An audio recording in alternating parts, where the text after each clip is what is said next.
ডুয়ার্স ভ্রমণ নিয়ে একটা গোটা পর্ব হবে এবং তাতে কোথাও 13149 কাঞ্চনকন্যা এক্সপ্রেসের উল্লেখ থাকবে না এ বোধহয় হতে পারে না। সেদিন যখন সকালে ঘুম ভাঙলো আমাদের ট্রেন বাগডোগরার খুব কাছেই ছিল। আমি সেদিন নোটিস করলাম সকালবেলা এতটাই বৃষ্টি হচ্ছিল, বেচারা কিছু সাধারণ পর্যটককে ছুটে স্টেশনের এপার ওপার করতে হচ্ছিল। এটা হচ্ছে সেদিন সকালবেলার বাগডোগরা স্টেশনের চিত্র। আমার অবশ্য অপেক্ষা ছিল শিলিগুড়ি জাংশন পার হওয়ার। হ্যাঁ, বলে রাখি এই ট্রেনটি শিলিগুড়ি জাংশনে নিয়ে যায়। এনজেপিতে নামার থেকে শিলিগুড়ি জাংশনে নামলে পাহাড় উঠতেও অনেকটা সুবিধে। তাই এই ট্রেনটা সবচেয়ে স্লোয়েস্ট ট্রেন হলেও আমার বড্ড প্রিয়।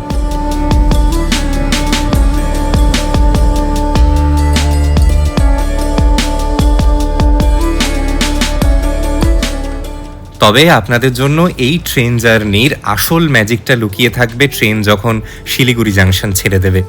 শিলিগুড়ি জাংশন থেকে নিউমাল জাংশনের এই যে 1 ঘন্টা 1 ঘন্টার জার্নি, এটা সত্যিই খুব স্পেশাল। কি পাবেন না এই রুটে? সবুজ পাহাড়, নদী, জঙ্গল, চা বাগান, রেলওয়ে টানেল, সব এই 1 ঘন্টার মধ্যেই। আপনার ডুয়ার্সের ঢোকার আগেই ডুয়ার্সের একটা মিনি সাইট সিইং হয়ে যায় এই ট্রেন জার্নিটি করলে। এত ভালো লাগে, যতবার এই জার্নিটা করি ততবার মনে হয় ইস শেষ হয়ে গেল, নেমে যেতে হবে, আরেকটু হলে বোধহয় ভালো হতো। অপূর্ব আশপাশের প্রাকৃতিক সৌন্দর্য।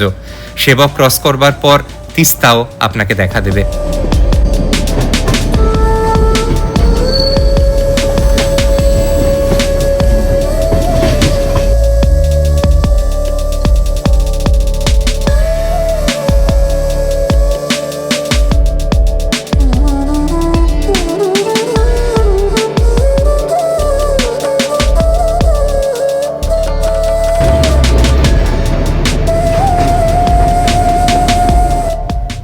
এর আগে আমরা যতবারই ডুয়ার্সের অঞ্চলে গেছি আমরা বরাবরই লাটাগুড়ি বা জলদাপাড়ার দিকে কোথাও গিয়ে উঠেছি।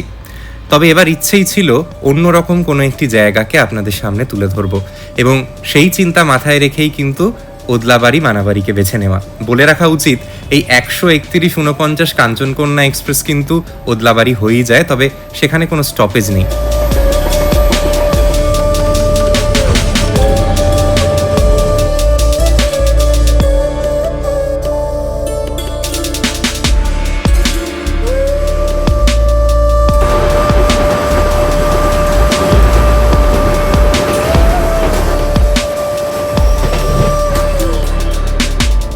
বাজে 9:40, মিনিট 10 লেট করেছে রাইট টাইমের থেকে। তবে ট্রেন খুব ভালো এসছে।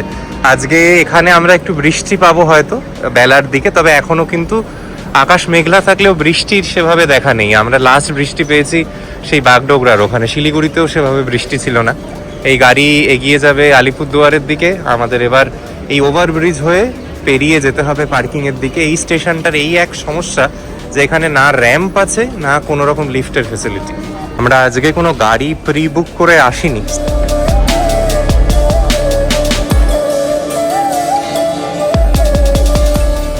বেরিয়ে গাড়ি তো প্রচুর দেখছি, তবে আমার আন্দাজ বলে এগুলো সবই প্রি রিজার্ভড গাড়ি। স্টেশনের বাইরে বেরিয়ে এসে এই বোলেরো গাড়িটা পেলাম। এই দাদার সঙ্গে পরে পরিচয় করাবো। উনি এই ডুয়ার্স সার্কিটে আপনাদের ঘুরিয়ে দিতে পারে।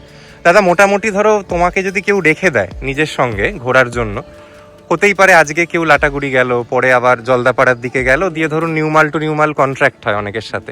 তোমরা মোটামুটি এই বড় গাড়িতে কি রেট রাখো? হ্যাঁ, 3.5 মতো। সেখানে কি তোমার থাকা খাওয়াটা ওর মধ্যে ধরা থাকে? আচ্ছা, মানে সেটা বলছো যে আরো 500 টাকা ধরে রাখা ভালো। ঠিক আছে, এই দাদার নাম্বার দেয়া থাকবে, যোগাযোগ করতে পারেন। ওনার গাড়ির কন্ডিশন ভালো। আমাদেরও যে ধরুন এত লাগেজ ছিল সব পিছনে তো ধরেই গেছে, এবং এই মাঝের সিটে মোটামুটি 3 জন বড় মানুষ, সামনে একজন তো অনায়াসে বসে যাওয়া যায়, প্লাস ওনার লাগেজ ক্যারিয়ারও আছে। দাদার নাম্বার আমি দিয়ে দেবো, চলুন দাদা রওনা হওয়া যায়। দাদা, আগামী দিনে যারা বুকিং করবে তাদের সুবিধার জন্য তোমার নাম্বারটা বলে দাও, যেটায় ফোন বা হোয়াটসঅ্যাপে লোকে তোমাকে পাবে। 97331 আচ্ছা 91923। আচ্ছা, এটাতে হোয়াটসঅ্যাপ আর দুটোই পাবে তো? হ্যাঁ, দুটোই পাবে। আচ্ছা, তোমার নামটা একটু শেয়ার করে দাও। বিজয় লোহারা। বিজয় লোহারা, ঠিক আছে।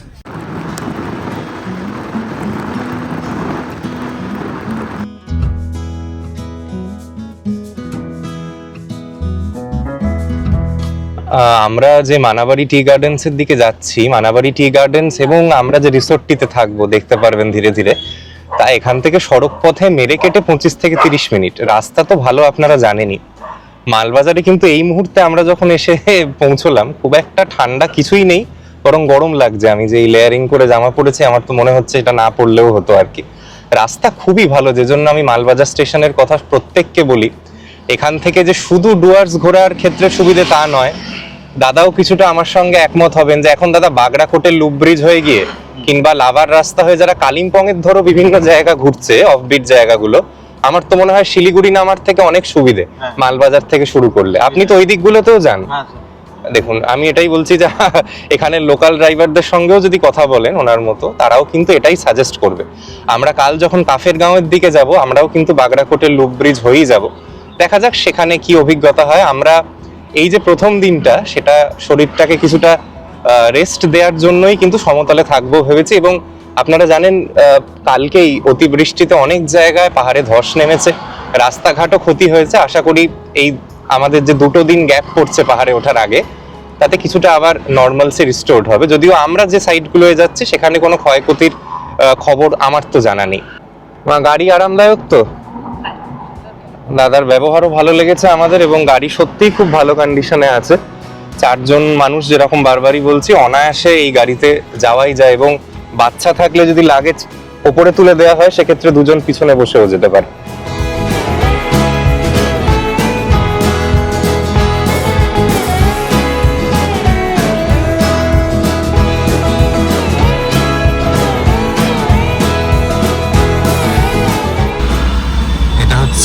ওদলাবাড়ির মূল মার্কেট এরিয়া। আমরা স্টেশন থেকে কতক্ষণ নিল, মিনিট 10-12 নিল গাড়িতে।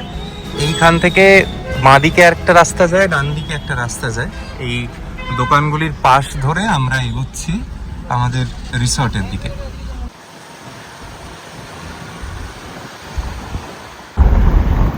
এই দেখুন, আমাদের বাঁদিকে মানাবাড়ির টি এস্টেট কিন্তু শুরু হয়ে গেল।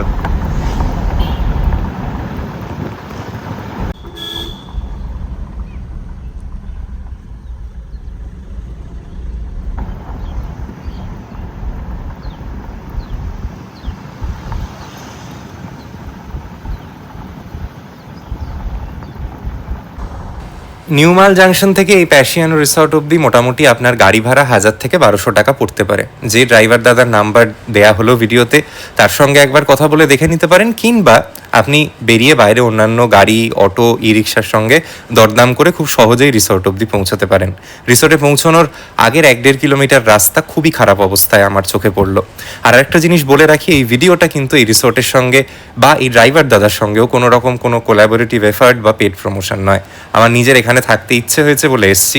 যা ভালো লাগবে সেটাও বলবো, যদি কিছু খারাপ মনে হয় সেটাও ইকুয়ালি আপনাদের সামনে রাখার চেষ্টা করব। আমার ডুয়ার্সে থাকা অন্যতম সেরা প্রপার্টি হতে চলেছে। ঢোকার 1 কিলোমিটার আগে যে রাস্তা আছে তার অবস্থা খুব একটা ভালো নয়। প্রথমে এই জিনিসটা বলি, এই বৃষ্টির পরে খুবই খারাপ অবস্থা হয়ে আছে। বিশাল ক্যাম্পাস আর কি, কোথায় শুরু কোথায় শেষ চোখে পড়বে না। ঢুকে এখানে একটা বেশ বিস্তীর্ণ গাড়ির পার্কিংয়ের ব্যবস্থা আছে। সেলফ ড্রাইভ করে কলকাতা থেকে এসে যারা ডুয়ার্সের কোথাও থাকবেন ভাবছেন, তাদের জন্য একটি ভালো জায়গা হতে পারে। এই বাঁদিকে বেশ একটা সুন্দর, ওনারা গাছ দিয়ে তো সাজানো প্রথম কথা, তারপরে এখানে একটা ঝর্ণার মতো করেছে, খুব প্রিমিয়াম একটা ফিল দিচ্ছে এন্ট্রির পাথটাকে। আর এই ডান দিকে দেখুন কি সুন্দর ব্যবস্থাপনা। এইরকম সিঁড়িগুলো দিয়ে ওপরে উঠে গেলে ওনাদের হচ্ছে এটা রিসেপশন এবং ওয়েটিং এরিয়া। এটা হচ্ছে ওনাদের রিসেপশন কাম ওয়েটিং এরিয়া। এত সুন্দরভাবে সাজানো, মানে কোনো 5 তারা হোটেলের থেকে বোধহয় কম নয়। দেখুন যেরকম সুন্দর সিটিং অ্যারেঞ্জমেন্ট, সেরকম সুন্দর ওয়াল ডেকর করা। আরও অনেক কিছু ঘুরে দেখানোর আছে, রুমগুলো তো দেখাবই। আমরা যেহেতু 3 জন মানুষ আছি, আমরা একটা ট্রিপল অকুপেন্সি রুম নিয়েছি যেটা ওনাদের ফার্স্ট ফ্লোরে। বাট আমার দেখে মনে হয়েছে ডাবল অকুপেন্সি রুম যেগুলো দ্বিতীয় তলায়, সেখান থেকে ভিউটা আরও বেটার। এই ডান দিকে হচ্ছে ওনাদের রিসেপশন এরিয়া, এখানেই আপনারা চেক ইনের সমস্ত ফর্মালিটিস মিটিয়ে নিতে পারেন। আর এখানেই শেষ নয়, আমি যদি একটু ব্যাকইয়ার্ডের দিকটা যাই, দেখুন এদিকেও প্রচুর বসবার জায়গা। ডান দিকে আবার একটা এক্সিট পাথ আছে, কি সুন্দর সোফা দিয়ে এখানে বসবার ব্যবস্থাপনা করা। এখানে একটা মিনি বুকশেলফ মতো আছে, এদিকে একটা কফি বার, কিছু জিনিস বিক্রি বারটাও হচ্ছে এখানে, রোস্টেড টি, কফি, ব্ল্যাক টি। এত সুন্দর, মানে বলবার কথা নয়। আমি প্রথম যখন দেখেছিলাম তখনই ভালো লেগেছিল। এই সামনে দিয়ে ঘিস নদী বয়ে যায়, পিছনে পাহাড়ের ভিউ আছে, অসাধারণ। চলুন আস্তে আস্তে রুমের দিকে যাই, রুমটাই তো মেন দেখানোর জিনিস। আশা করি আপনাদের ভালো লাগবে।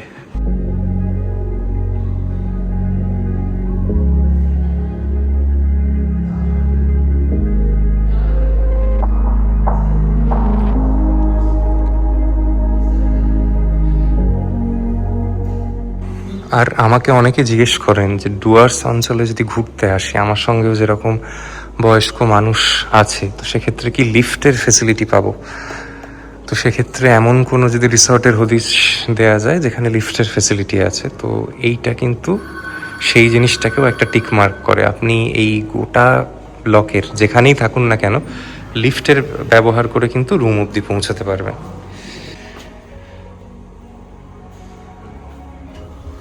আমাদের রুম ফার্স্ট ফ্লোরে, লিফটের ইন্টেরিয়ারটাও কিন্তু খুব সুন্দর। চলুন যাওয়া যাক। এইখানে ওনাদের 8টা রুম আছে এই লবি বরাবর, আর সবকটা থেকেই কিন্তু নদী এবং পাহাড়ের ভিউও আছে। আমাদের অ্যালট করা হয়েছে রুম নাম্বার 111। বাইরে এরকম একটা সিটিং এরিয়াও আছে। চলুন আমাদের রুমটা দেখাই, আই এম শিওর আপনাদের ভালো লাগবে। 111 রুম নাম্বারে আমরা প্রবেশ করলাম। এটা আমাদের ট্রিপল অকিউপেন্সি রুম। এরকম রুম সম্ভবত এই ফ্লোরে 8টা আছে। রুমটা এত বড়, এত সুসজ্জিত, রুমটা ঘুরিয়ে দেখাতে মোটামুটি আমার 2 থেকে 2.5 মিনিট নেবে। Please beer with me. প্রথমে ঢুকে ডান দিকে হচ্ছে ওনাদের লাগেজ এরিয়া। এটা আগে দেখুন, লাগেজ এরিয়াটা যে কতটা সুন্দর, কতটা পরিষ্কার পরিচ্ছন্ন তার আলাদা করে বলবার নিশ্চয়ই প্রয়োজন নেই। এখানে আপনারা একটা ওই সেফ মতো পাবেন, গোদরেজের লকার টাইপের। এখানে আমরাও যেরকম লাগেজ রেখেছি, দেখুন ওনারা স্নানের পর ব্যবহার করার জন্য বাথরোব দিয়েছে, ফ্রেশ টাওয়েলস প্রচুর আছে, জুতো টুতো এখানে রাখতে পারেন। ওয়াশরুমটা পরে দেখাচ্ছি। মূল রুমের এই বাঁদিকে একটা আয়না পাবেন, আর এদিকে ওনারা ইলেকট্রিক কেটেল তো দিয়েইছে, আরও ওয়াটার আছে, টি কফি বানানোর প্রচুর অ্যারেঞ্জমেন্টস রেখেছেন। সম্ভবত এখানে মিনি ফ্রিজ আছে, ইয়েস আই এম কারেক্ট। এর বাদে এখানে কাঁচের গ্লাসটা সেসব তো আছেই, টিভি আছে, একটা রাইটিং ডেস্ক আছে যেখানে ওনাদের মেনু কার্ডের সমস্ত কিছু দেওয়া আছে। আর এখানে হচ্ছে সোফা। এই যে সোফা কাম বেড, এটিকে ব্যবহার করে একজন বাচ্চা যদি সঙ্গে থাকে, সে কিন্তু রাতে শুয়েও পড়তে পারে বা খানিকক্ষণ রেস্ট নিতে পারে। আর এই হচ্ছে মেন কিং সাইজের বেড। এখানে তো দুজনের জন্যই ব্যবস্থা, কারণ থার্ড মানুষের জন্য ওনারা তো টাকাটা ধরে নিয়েছেন, তার একটা আলাদা ডেডিকেটেড বেড আছে, সেটা পরে দেখাচ্ছি। রুমটা গোটাটা হচ্ছে সেন্ট্রাল এসি, পাখা তো আছেই, দুদিকে দুটো সাইড টেবিল, ইন্টারকম, এদিকে হচ্ছে ড্রেসিং এরিয়া। ড্রেসিং এরিয়াটাও কি সুন্দর দেখুন। এরকম কিছুটা ছিল রুমটা। তবে এই অংশটা নিয়ে অতটা মাথা ব্যথা আমার নেই, যেটা মেন এরিয়া এবার আপনাদের দেখাই। এই রুম থেকে বেরোলাম তো, প্রথমে হচ্ছে এই তৃতীয় মানুষের থাকবার জন্য একটা আলাদা ডেডিকেটেড এরিয়া। এখানে আবার এসির ব্যবস্থাপনা, লাইট বা সমস্ত কিছু কিন্তু ওনারা রেখেছেন। Now coming to the third section, the main important area, যে জন্য এই রিসোর্টটাকে এতটা ভালো লাগে। সারা দিন নদীর কলকল করে বয়ে যাওয়ার শব্দ কিন্তু আপনারা শুনতে পারবেন। এই দেখুন সামনে দিয়ে বয়ে যাচ্ছে ঘিস নদী, আর এই গোটা ভিউ পোর্টটার আপনি প্রায় যেদিকটাই তাকাবেন সেদিকে সবুজ উঁচু উঁচু পাহাড়। বাগরাকোটের লুপ ব্রিজ থেকে যে পাহাড়গুলোকে আমরা অ্যাক্সেস করি, সেই পাহাড়গুলোই কিন্তু আমাদের সামনে দেখা যাচ্ছে। ওদলাবাড়ির এইটাই বিউটি। ঘিস নদীতে যদিও এখনো খুব একটা কিছু জল নেই এতটা বৃষ্টি হওয়ার পরেও, বাট স্টিল এই জায়গাটা কিন্তু অসাধারণ সুন্দর। দেখতে পাচ্ছেন আশপাশের সবুজ পাহাড়গুলি।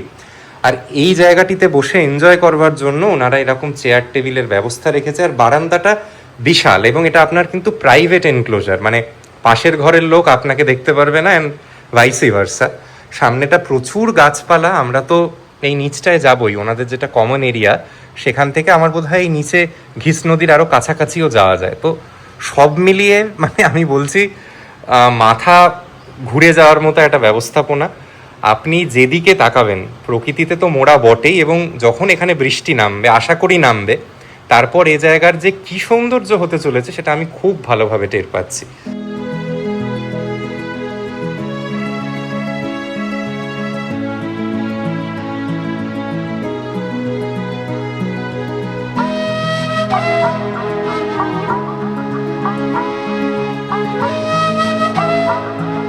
আচ্ছা, এটা হচ্ছে এই রুমের সাথে লাগোয়া ওয়াশরুম। ওয়েট অ্যান্ড ড্রাই সেকশনটা আলাদা করা। এখানে স্নানের যে জায়গা, সেখানে শ্যাম্পু, কন্ডিশনার শাওয়ার জেল সবই দিয়েছে। এটা একটা বেসিন হ্যান্ড ওয়াশের এরিয়া, আর এদিকটা আছে হচ্ছে একটা ওয়েস্টার্ন টয়লেট উইথ গিজার। তবে হ্যাঁ, রুমটা যতটা বড়, টয়লেটটা কিন্তু ততটাই ছোট, এটাও বাস্তব, জেনে আসবেন। টয়লেটটা আর একটু বড় হলে ভালো হতো। রুমের এতগুলো সেকশন, আসলে ওনারা যেহেতু এই জায়গাটাকে একটা লাগেজ এরিয়া মতো করেছেন, তাই আমার মনে হয় অ্যাকচুয়াল টয়লেটের যেটা এরিয়া সেটা একটু ছোটই লাগছে আমার চোখে। রুম থেকে বেরিয়ে এই যে ওপেন এরিয়া, একটা ছাদের অংশ মতো, সেই জায়গাটাই কতটা সুন্দর দেখছেন। বেরিয়েই এরকম পাহাড় দেখা যায়। ডুয়ার্সের খুবই কম এরিয়া আছে লাটাগুড়ি চত্বরে যেখান থেকে এত সুন্দর পাহাড়ের ভিউ আছে। নদী অনেক জায়গাতেই দেখা যায়, এর থেকে ভালো ঝালং রিভার ক্যাম্পেই হয়তো নদী দেখা যায়, কিন্তু নদী, পাহাড়, এতটা আনঅবস্ট্রাক্টেড ভিউ এই বাইরের এরিয়াগুলো থেকে না মনোমুগ্ধকর। মানে এত ভালো লাগছে। আজকে তো বৃষ্টি হবেই আশা করি, তখন দেখবেন আশপাশটা। আচ্ছা, এত সুন্দর একটি জায়গায় থাকার খরচের বিষয়টা একটু আপনাদের সঙ্গে শেয়ার করে দিই। আমরা যেরকম ট্রিপল অকিউপেন্সি রুম নিয়েছি উইথ ব্রেকফাস্ট, এখানে মেজর মিলসগুলো আপনারা অ্যাড করতে পারেন। মানে শুধু লাঞ্চ বা ডিনার, লাঞ্চ ডিনার বোথ এইরকম অ্যাড করার জায়গা আছে। তো আমরা শুধু ব্রেকফাস্ট সমেত যে প্ল্যান নিয়েছি তাতে আমাদের খরচ পড়েছে রাফলি 6069 আর কি। এটার মধ্যে শুধু ব্রেকফাস্টটা ধরা। ডাবল অকিউপেন্সি রুম যেগুলো, সেগুলোর ভাড়াটা কিন্তু একটু কম। আপনি অনলাইনে কখনো কখনো 5,000 5,500 টাকাতেও পেয়ে যাবেন। যদি ডাবল অকিউপেন্সির রুমে থার্ড একজন পার্সন থাকে, তাহলে 1,500 টাকা প্লাস জিএসটি অ্যাড হবে। মানে সেটা যা টাকা দাঁড়াচ্ছে তার থেকে বেটার হচ্ছে কিন্তু আপনি ট্রিপল অকিউপেন্সি রুম নিয়ে নেয়। আমাদের রুমটাই ট্রিপল অকিউপেন্সি রুম, কারণ আমি আজকে যে হিসেব দেখছিলাম, এখানে ওয়াকিং গেস্টদের জন্য 5,050 টাকা না কত চাইছে। এবার তার সঙ্গে যদি আমি 1,500 টাকা দিই, তার থেকে অনেক বেটার হচ্ছে আমি 6,000 টাকায় ট্রিপল অকিউপেন্সি রুমটা নিয়ে নেবো। তো ওনাদের এই মূলত দুটোই ক্যাটাগরি। আপনি যে রুমেই থাকুন না কেন, নদী এবং পাহাড় এরকম সুন্দরভাবেই দেখা যাবে। এবার খাবারের খরচটা এখানে বেশির দিকেই। তো যদি আপনার মনে হয় যে সকালটা আপনি সাইট সিইং করবেন, হয়তো লাঞ্চটা দরকার নেই, আমার সাজেশন বলবে যে অ্যাটলিস্ট ডিনারটুকুকে যদি নিলে অ্যাড করে নিতে পারেন, হয়তো আরও 1,600 টাকা 1,800 টাকা বাড়তি পড়বে। তবে এখানে আলাকাট অর্ডার করে খেতে গেলেও কিন্তু ব্যাপারটা একই জায়গায় গিয়ে দাঁড়াবে। আপনি ওখানে একটা ফিক্সড মেনু চয়েস পাবেন, সেখান থেকে আপনি চুজ করে নিজের ইচ্ছে মতো খেতে পারেন। আমার এই রিসোর্টটিকে রেকমেন্ড করবার জন্য দুবারও ভাবতে হবে না। আমি এখানে কোনো পেড প্রমোশনে আসিনি, আমার এখানে আলাদা করে নিজের কিছু পাওয়ার নেই, আমি রুমের ভাড়া দিয়েই থাকছি। বাট স্টিল এই জায়গাটা সত্যি, ডুয়ার্সকে যারা অনুভব করে দেখতে চান বা ডুয়ার্সে এসে 2 দিন কাটাতে চান একটু নিরিবিলি, মানে নির্জন জায়গায়, কমন এরিয়াটার বাদে, লাটাগুড়ি বা বাতাবাড়ি এরিয়ার বাদে, তাদের জন্য বোধহয় একটা দারুণ চয়েস হবে।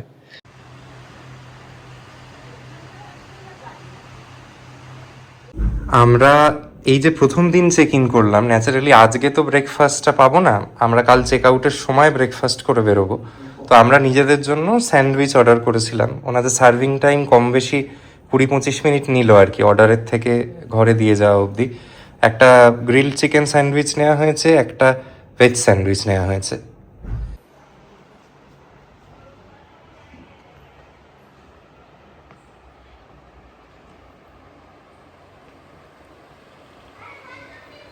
রিসোর্টের লবি এরিয়াগুলো এত সুন্দর। এই যে ছাদ, সেটা তো আমাদের রুমের বাইরে থেকে শুরু করে এই লবির গোটাটাকেই এনকাম্পাস করছে। এদিকে তাকালেই মানাবাড়ি টি এস্টেটটা দেখতে পারবেন, এই সামনের গোটা জায়গাটা। আবার এইখানে যদি ক্যামেরাটা সুইচ করি, হ্যাঁ, নিচে দেখুন কি সুন্দর বসবার জায়গা, ডোম করে, হাফ ডোম কাভার্ড আর কি। এখানে ক্যান্ডেল লাইট ডিনার বা এইসবের ব্যবস্থাপনা ওনারা নিশ্চয়ই রাখেন। আর এই তো লবিটা এই বরাবর চলছে। এদিক থেকে আবার যদি তাকান, এদিকে আবার একটা সিট আউট এরিয়া, সোজা এদিকে তাকালে আবার সেই ঘিস নদী, পাহাড়। একটু বৃষ্টি হলে ভিজিবিলিটিটা পাহাড়ের আরও পরিষ্কার হবে। আর নিচে কিন্তু ওনাদের এরকম একটি সুইমিং পুল আছে, এই দেখুন, এখানে কাভার্ড সুইমিং পুল, তাতে বাইরে বৃষ্টি হোক যা হোক আপনার অসুবিধে কিচ্ছু হবে না। বিশাল বিশাল ব্যবস্থাপনা, মানে ভাবনা চিন্তার বাইরে ব্যবস্থাপনা।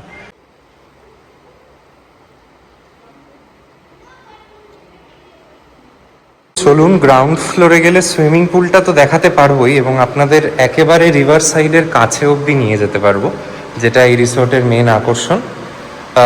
লিফট তো আছেই, যারা বারবার গ্রাউন্ড ফ্লোর ফার্স্ট ফ্লোর করবেন আশা করি খুব একটা অসুবিধা হবে না।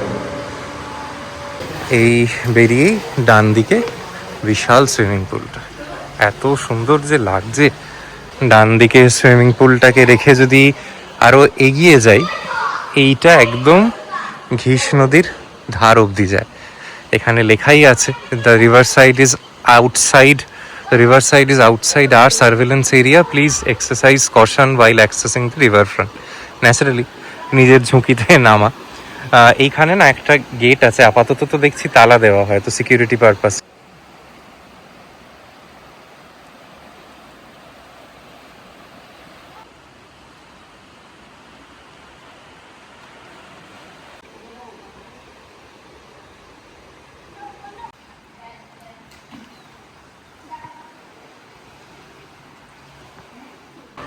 এই সুইমিং পুলের এরিয়াটাকে ঘিরে চেঞ্জিং রুম, শাওয়ার রুম সবই আছে। এখান থেকে ভিউটা অ্যাজ এক্সপেক্টেড ভীষণ সুন্দর, এবং সুইমিং পুলটাও ইকুয়ালি ওয়েল মেনটেন্ড। হ্যাঁ, কি অসাধারণ লাগছে।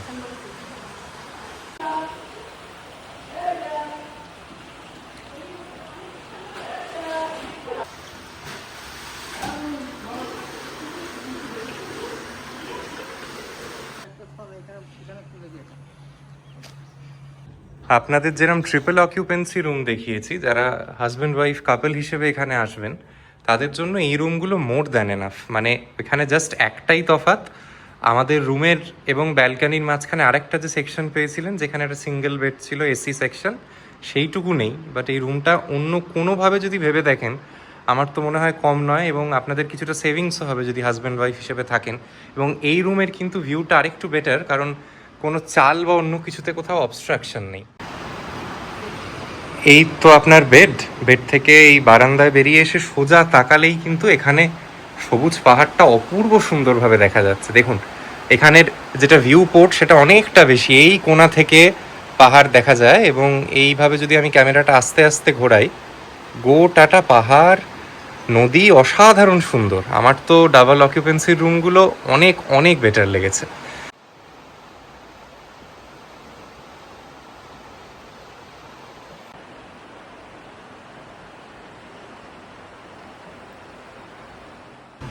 এইটা হচ্ছে রিভার সাইড ডেক এরিয়াটা, দেখুন কি সুন্দর, সাধারণ। মানে এই রিসোর্টটার আপনাকে খুঁজে খুঁজে সেই জায়গাগুলিতে আসতে হবে যেখানে কনক্রিট কম, কারণ একটা মিক্স আছে, তো ডান দিকটা কনস্ট্রাকশন হয়েছে, বাঁ দিকটা খোলা। তো যে কটি জায়গা থেকেই খোলা পরিবেশ পাবেন সেখান থেকে গাছপালা, পাহাড় এবং নদীর মাইন্ড ব্লোয়িং কিছু ভিউ পাবেন।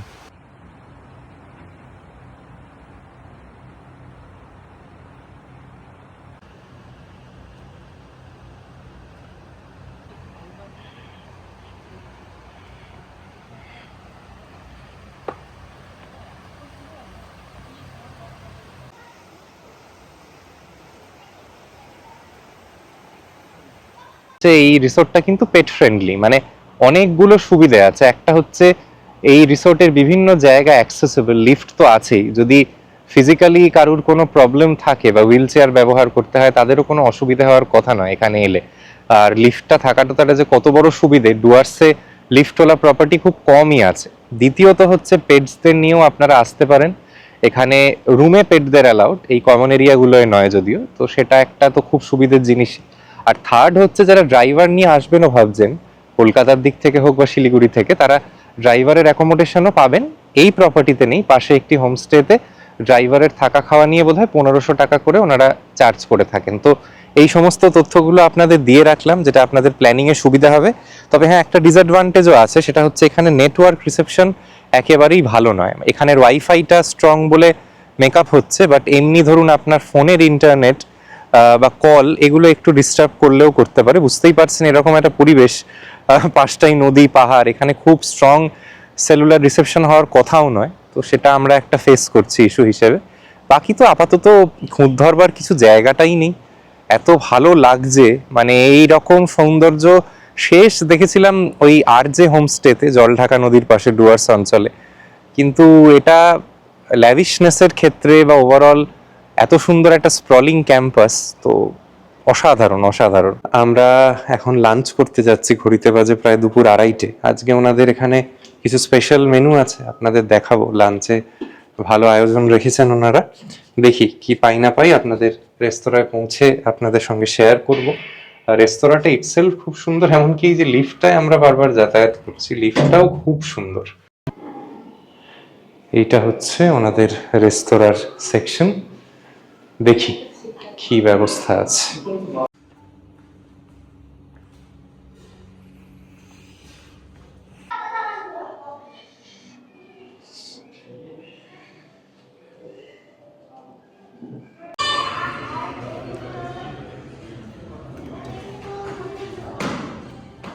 প্যাশিয়ানো রিসোর্টে আজকে লাঞ্চে এই স্পেশাল বেঙ্গলি থালির অ্যারেঞ্জমেন্টস ওনারা করেছেন। তো আপনি একটু বলে দিন যে কি কি পদ আছে এখানে। তো এর মধ্যে অনেক রকম পদ আছে, আমি সব কিছু এক্সপ্লেন করে দিচ্ছি। হ্যাঁ হ্যাঁ, এটা ভেজ কাটলেট আছে, ভেজ কাটলেট। ওখানে আছে বেগুন ভাজা আছে, আলু ঝুড়ি ভাজা, আচ্ছা। পটল ভাজা। এবার আসে এখানে ভেজ ডাল আছে, আলু পোস্ত আছে, আচ্ছা। চচ্চড়ি আছে, কাতলা ডালিয়া আছে, সর্ষে কাতলা আছে। এখানে আছে স্যার হচ্ছে দু রকম চাটনি, একটা টমেটো চাটনি, একটা আমের চাটনি আছে, পায়েস আছে, পিঠে আছে, আর এখানে স্যার গোলাপ জামুন আছে। এখানে স্যার হচ্ছে আপনার ভাপা মুরগি আছে। অসাধারণ, ভাপা মুরগি।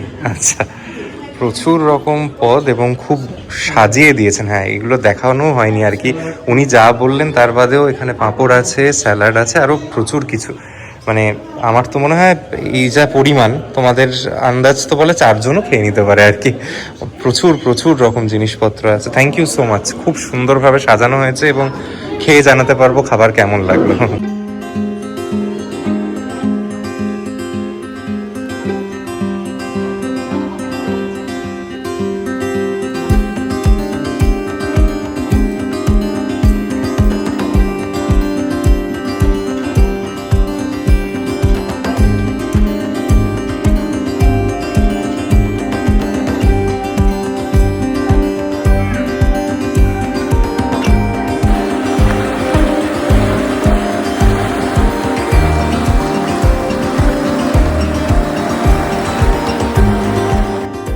দুপুরে এত রকম বাঙালি খাবার খুব এনজয় করলাম। আপনারাও এলে এই প্ল্যাটারটা ট্রাই করে দেখতে পারেন। এখানে একটা জিনিস আমার একটু বলে দেওয়া উচিত, সেটা হচ্ছে দেখুন, খাবার ইন্ডিভিজুয়ালি কিনলে না দাম অনেকটা, মানে বেশ বেশি, আমাদের চোখে পড়ার মতো বেশি লেগেছে।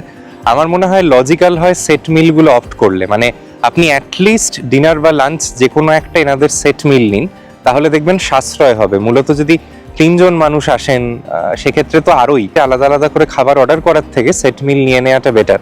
সেখানে ওনারাই গুছিয়ে এরকম যেরকম দেখলেন খাবার পরিবেশনা করে দিতে পারে, তো তাতে আপনাদের মনে হয় ভালোই হবে। আমার এটুকুই সাজেশন থাকলো। এর বাদে আমরা সকালে যে স্যান্ডউইচ খেয়েছিলাম সেটাও এক্সেপশনালি ভালো লেগেছিল। আমার তো মনে হয় এখানে একটু মানে কন্টিনেন্টাল ডিশ বা এই জাতীয় ডিশগুলো আরও ভালো, ওনাদের স্বাদ খুব ভালো লেগেছে আমাদের। তো দেখা যাক, আরও দিন যত প্রোগ্রেস করবে আরও নানা রকম খাবার সুযোগ হবে, তো যেরকম যেরকম খেতে থাকবো জানাবো।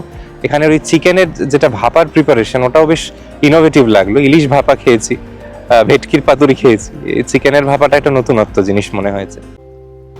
সারাদিন অপেক্ষা করে থাকবার পর ঠিক সন্ধে নেমে যাওয়ার আগে বৃষ্টি নামলো।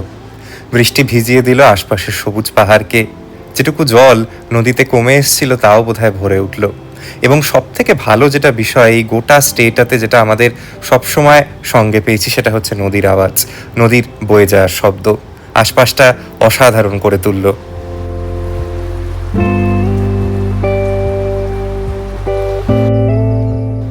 সন্ধেবেলা আলো জ্বলে যাওয়ার পর রিসোর্টটা দুর্দান্ত লাগে। লাইটের কাজ একদম যথাযথ, অযথা ওভার লাইটিং কোথাও আমার চোখে পড়লো না। ঠিক যেখানে যেটুকু লাইট হওয়ার প্রয়োজন ঠিক ততটাই। সব থেকে ভালো লাগছিল এই পড়ে আসা আলোতে দূরের সবুজ পাহাড়গুলোকে দেখতে। নদীর শব্দ তখন প্রবল, কারণ 2 ঘন্টা অনেকটা ভারী বৃষ্টি হয়ে গেছে।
আজকে আমাদের এই প্যাশিয়ানো রিসর্টে দ্বিতীয় দিন।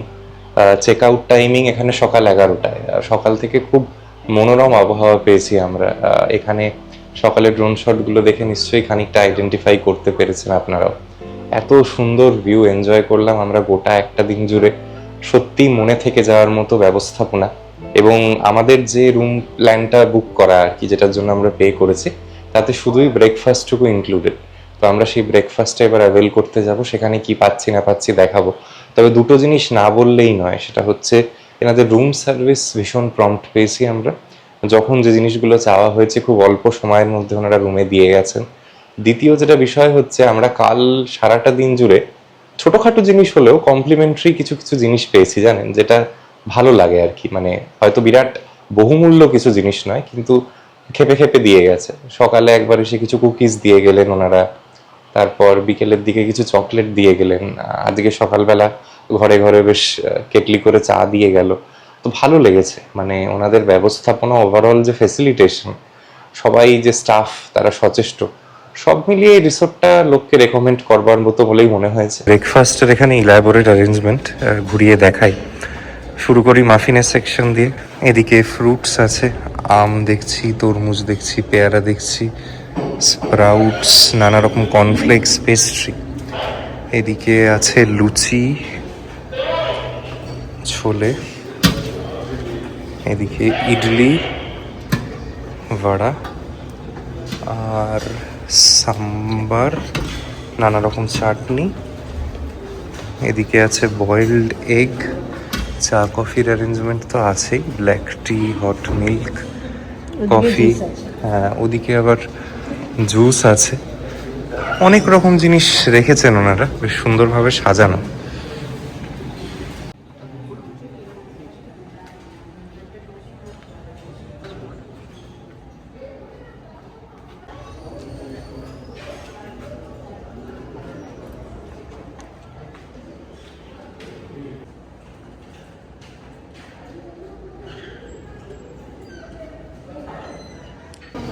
এসে গেল চিকেন সসেজ আর মশালা দোসা।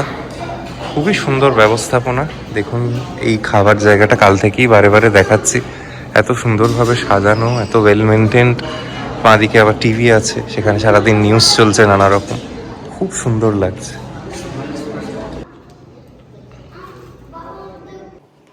রিসোর্টের ঠিক ফেন্সিংটার বাইরে দিয়ে যদি আপনারা একটু হেঁটে আশপাশটা ঘোরেন, চা বাগান তো চোখে পড়বেই। দেখুন সবুজ গালিচার মতো চা বাগান, আর এদিকে বোধহয় মৌসাম্বিরও ওনারা প্ল্যান্টেশন করেছে। তো আমরা সেদিকটাই একটু হাঁটতে যাচ্ছি। এই ডান দিকটা গোটাটাই হচ্ছে রিসোর্টের এরিয়া, বাঁ দিকটা চা বাগানটা জাস্ট অপূর্ব। এই ছিল আমার ডুয়ার্সের মানাবাড়ি ভ্রমণের গল্প। প্যাশিয়ানো রিসর্টের যোগাযোগের নাম্বার ডেসক্রিপশন বক্সে দেয়াই থাকলেও, প্লাস আপনারা এই ভিডিও চলাকালীনও বারবার স্ক্রিনে আশা করি যেখানে ফ্ল্যাশ করেছি দেখেছেন। যদি আজকের পর্বটা ভালো লেগে থাকে এবং নতুন কিছু জানতে পারেন, তাহলে অবশ্যই আমার এই চ্যানেলটি সাবস্ক্রাইব করে যাবেন। পরবর্তী পর্বে আপনাদের নিয়ে যাব কাফেরগাঁও, যেটা মাত্র এই ডুয়ার্স অঞ্চল থেকে গাড়িতে যেতে লাগে 1.5 ঘন্টা। সেখানে সমস্ত গল্প পাবেন আগামী পর্বে। আজকে এখানেই শেষ করলাম। সবাই খুব ভালো থাকবেন।